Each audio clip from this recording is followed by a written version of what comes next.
There's one thing that people really underestimate the cost of, especially when it comes to sort of the world of products and product making. Where do you put the label? Where do you put the other things that you particularly need on a particular product? The ingredients, made, other various things you might need on a label. It's a very incredibly complex system, and trust me, there are big big firms that specialize just in making labels, all different kinds of different labels from, waterproof to all kinds of stuff. And this is a bigger industry than I think people think. Um, but labeling is very, very important, especially for food, primarily because of the number of regulations involved in the food industry. So you have to have like every single ingredient that goes into your product. You have to have allergen information, a whole other different range of information you have to have on the back of your your labeling, and especially when it comes to sort of cross cross channel trade or sort of international trade or things like that. um Biggest problem was, and always was the labeling, because normally you could just get away with it under, of course, when we're in the EU, but now you have to fill out all the paperwork, etc., etc. It's just becoming really incredibly burdensome. And of course, you've got a problem now where it is the food industry who is having to take on all these extra costs, all this extra stuff for dual labeling, something which, right from the very start, like these industries have warned about, saying, we do not want dual labeling. You may remember the UK safety check mark, which was going to be like the world standard. And why did the government go and abandon that? It was because all these different industries just said, we don't want a dual standard. We don't want to have another label. And it wasn't just the extra testing, extra stuff like that. It was also the fact you had to have another label on it as well that would add an infinite number of costs just to get that label ready. And I can tell you, there's a label maker not too far down in sort of Manvers way. I can tell you they were rubbing their hands with glee whenever talks of this stuff came up, because they were like, excellent, that's just more customers for us. But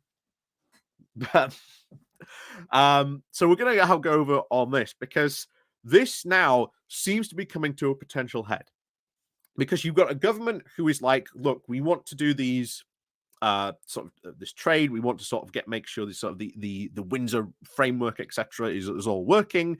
So this means we've now got to have dual labeling, and of course, this dual labeling means basically putting a massive sticker on it saying "not for EU." And this has troubled a lot of food producers, because they're now like, well, hold on a second. Because what does this mean if someone sees a label that says not for EU? That, to a customer, can raise a lot of warning bells and probably put them off from buying that particular product. And then there's even a chance these labels, because in the way that they would have to be printed, might actually end up um, potentially being sent to the EU, even though they're not for the EU. It's just that the way that these labels are printed, to lessen the cost, they might have to sort of already sort of put them on to sort of a package just in case. And then if it does go to the EU, you might just have to, I don't know, label it off or cross it off. It's a huge problem of, once again, having to create two production lines, which industries have stressed from the very beginning they do not want.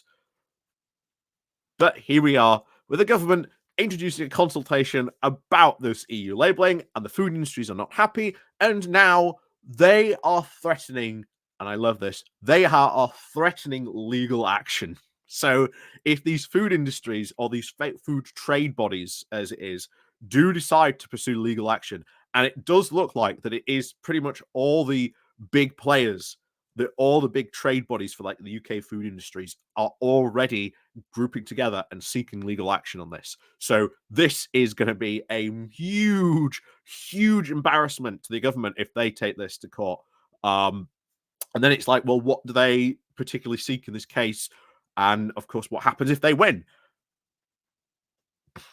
So we're going to go over this because I think this is hugely important, especially if this kicks off into a court case.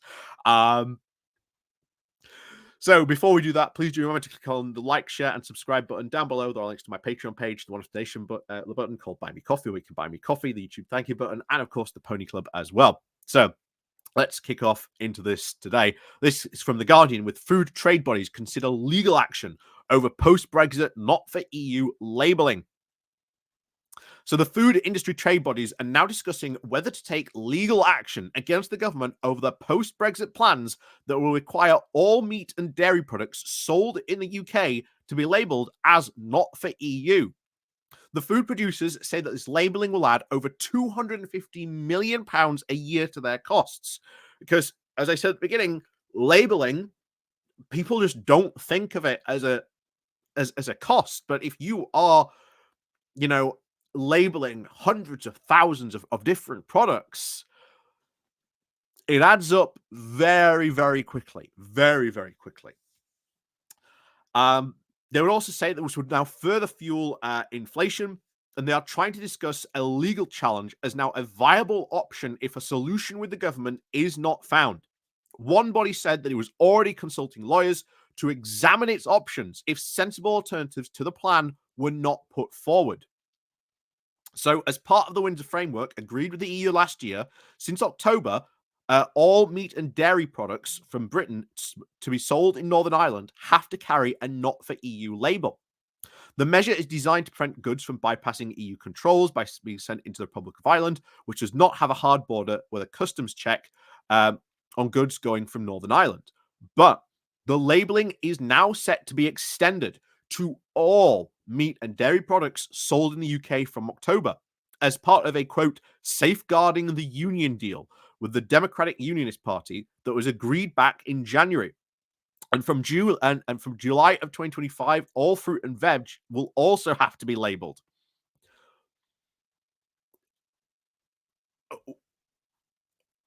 Why not just be in the customs union? if this is going to cause so much a problem, why not just be in the customs union? you know, seems to me like that might be a valid idea, guys. Anyway, the government has said that these labels are needed to ensure that no incentive arises for businesses to avoid placing goods on the Northern Ireland market, and that those in Northern Ireland have the same access to goods as the rest of the UK. Food producers, manufacturers, and retailers have now all pushed back, saying that a UK-wide approach will heap extra costs onto business as a result in higher food prices for consumers. The Food and Drink Federation has estimated that this extra labelling would cost the industry up to £250 million a year. All this going to be added on to the consumer. Rod Andy, the Director General of the Provision Food Trade, said that the legal action was being discussed by several bodies as a viable option if the government failed to engage, saying we are currently not launching a legal challenge yet, but it is being discussed and considered as a serious possibility, he said. John Whitehead, the director of the Food and Drink Exporters Association, said a legal challenge had been discussed by trade bodies as a last resort, but they wanted to work with rather than fight the government. And a representative from another third trade body, which preferred not to be named, said, we want to work with the government to try and find sensible alternatives to the not for EU labelling proposal. That's now met the government and DUP aims for work for businesses, and that they think that these will exist. However, as you would expect, we are also taking professional advice, including legal advice, given the costs and other risks to our sector and the government's proposals. So there you have it.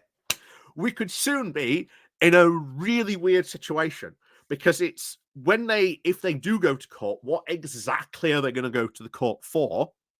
What exactly are they going to try and do?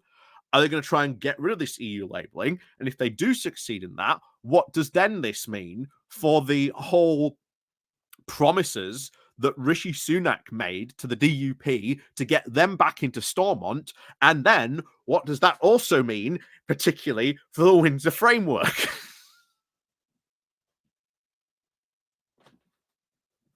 You know, it'd be so much easier if we were just in a customs union with the EU. Oh, but anyway, as always, thank you very much for watching. And of course, as always, please do remember to click on the like, share, and subscribe button on your way out. And of course, we'll see you all next time.